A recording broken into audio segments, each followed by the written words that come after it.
What up? What up? What up, everybody? It's your boy Ricky Rick, and your boy Ricky Rick is back with another Ricky Talk. And today is a brand new day. Today is May 22. In case you didn't know, now you know.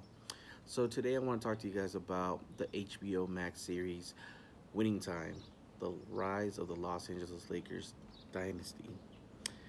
The rise of the Lakers dynasty. Um, which is a story that I am not familiar with um, because a little background story about myself. Yes, I am a Laker fan. I do root for sports teams like the Los Angeles Lakers. I root for the Dodgers. I root for the Rams, and we all know that because if you guys been watching my channel, you might know me from talking about the NFL. I root for the Kings, and you know, if those teams do not make it, I do sometimes support the Ducks because I grew up watching the Mighty Ducks, So I have a little soft spot for the Ducks. And the Angels, I have a soft spot for the Angels too, just because I've been to some of their games throughout my life. I also won tickets to go see an Angel game when I was a little kid. So I have a little love for the Angels as well. Don't hate on me. I'm just saying. Just got to be honest with you, be real with you. Um, but before I became a Laker fan, I wasn't always a Laker fan. I was a Bulls fan because I was born in '88. I was born around that time, and I was born around the time that the greatest player to ever play the game was playing. And one of my first memories as a kid, I still remember watching Michael Jordan on TV and picking up the vibe of how important of witnessing what we're witnessing was major. And that was having someone who lives in this planet, who exists in this planet, in this world, who is still alive today, but at that time was at the prime of his life, doing what no one has ever done for as long as the league has been around. And that's one of my first memories as a kid. And I fell in love with the game of basketball due to Michael Jordan and watching him play and wanting to imitate what he can do on the court. So that's where the whole Ricky thing began of wanting to be great, be one of the greatest of whatever it is I decide to do with my life. No matter if it was at work, at school, as a person, as a human being, me as a friend, me as a father, me as a individual, me as a partner, me as a son.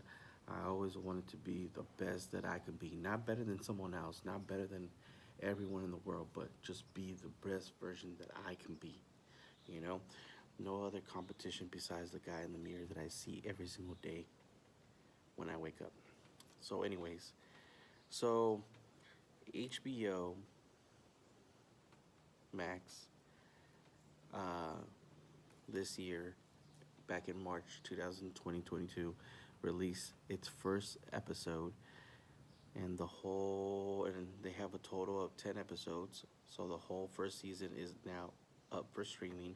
You can watch it all like I just did these past 2 days. I started watching it 2 days ago, finished it yesterday, and here I am making a video, just kind of giving my thoughts. We have John C. Riley, for which some of you guys might know the actor from Step Brothers. I know him better as Wreck-It Ralph because I enjoy those movies. I enjoy part one. I enjoy movie two. I mean, movie one and movie two. So Wreck-It Ralph and Wreck-It Ralph Breaks the Internet. I love those movies. We have Adrian Brawley, who I believe, if I'm not mistaken, he's the guy who was in Star Wars Rogue One. He's playing Pat Riley, which is he's doing a great job. He definitely fits the role. I can definitely see him being Pat Riley. We have Jason Clark, who's playing Jerry West, and I had no idea that was him until I looked him up to see who was playing Jerry West. Jason Segel is someone who I am familiar with because he is one of my favorite sitcoms of all time, How I Met Your Mother, playing Marshall. Also, I just saw a movie of his the other day watching Forgetting Sarah Marshall, which is a great movie. My girlfriend enjoyed it. She loved it when we watched it. Gabby Hoffman playing Claire Rodman, who is Jerry Buss's assistant. Oh, I forgot to mention, John C. Riley is playing Jerry Buss. So this whole story, the whole reason I'm making this video, is because we're looking at the rise of the Laker dynasty. So how the Lakers went from being a crappy team to being the team that we know today, which is a winning team, City of Angels, City of Champions. Tracy Letts, who plays Jack McKinley, no, Jack McKinney. Quincy Isaiah plays Magic Johnson. We all know Magic Johnson, owner of the Dodgers, Hall of Famer from the Los Angeles Lakers.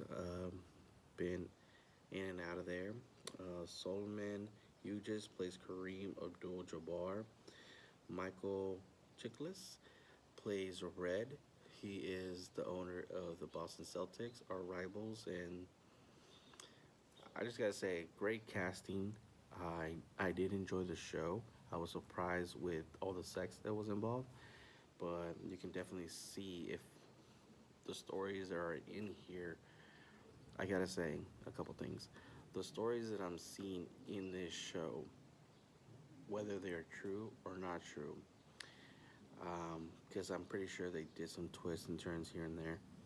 But if it is what they're showing, no wonder Magic Johnson got AIDS, by messing around with so many females, and not using rubbers. Just saying. But Jerry West, Kareem Abdul-Jabbar, just the way they're being portrayed in the show. I know the actual people who were in real life did not like the way they're being presented, and they're saying is not true. So I know if I was watching myself and somebody playing someone who I wasn't, I would also make those kind of statements. But I look at Jerry West and I'm looking at his face and I'm trying not to judge a book by its cover, but he kind of looks like he would be like that. And Kareem Abdul-Jabbar, even every single time I see him at Laker games or see people talk about him, he does have like this serious tone. So I don't know. I don't know what to believe, man. I guess I got to continue watching, see what else they reveal because there's so much drama, so much conflicts, and everybody has their own story going on in this one season. Hard to,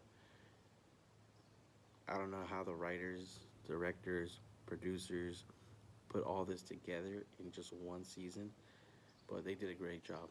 Standing ovation. I like the show. I hearing the buzz that it's one of the best shows out right now, and I definitely agree after watching it. Um, I would definitely keep up with the series when season two rolls around because it did get picked up for a season two after airing its fifth episode. This was a show that I was waiting for all the episodes to be up so I can just watch it all the way through and then have my opinion. Sometimes with some shows, I feel that's the better way to watch it. Just like Bing watch it, have them all up because when you're waiting week to week, yeah, you get more buzz, yeah, you get more people talking about it, but you kind of have to stop and put yourself back into the show, back where you left off. Like for me, right now, I'm watching another show right now called Better Call Saul, and week after week, I have to wait for the next episode, wait for the next episode, and I gotta remind myself before I start the episode. Okay, where do we leave off? Okay, this is where we're picking up, and this is where we left. We're leaving off again for next week's episode. But I like it watching all the way through. Yes, maybe you don't get talked or exposed as much, but at least I understand and I see the story that you're putting. Sometimes if I watch it one by one, I'm like, "Oh, okay, I can do that with some shows, like The Walking Dead. But there's some other shows that have drama, have some intense scenes, and you just like want to know what happens next, and then all right, we'll see you next time. Or when shows do cliffhangers, and then you have to wait a whole year. Like right now with Better Call Saul, I love the show. I was following it, and then we went 2 years without a season. And now we just got the first part of the final season, and now we gotta wait for the second half to air. in July. So it's like, I don't know. What do you guys think is the best way? Air all episodes all at once, or just release them one by one each week? I'll leave you guys with that question. Leave a comment below. Leave your answers below. As always, it's your boy Ricky Rick. If I'm not making you laugh, not making you smile, not keeping you insane, I'll give you something to think about. Your boy Ricky Rick ain't doing his job, and you already know your boy Ricky Rick does his job. Until next time, guys, this was my thoughts on winning time, the rise of the Lakers dynasty. Hope you guys tune in, watch it. There's a lot of good stuff out right now, and this is a show that I definitely recommend it. I give it an 8 out of 10. Love the cast, love the story so far. Do I believe everything that's going on? I'm a little iffy on that, but I guess we'll have to wait and see what happens. Your boy Ricky Rick. Until the next video.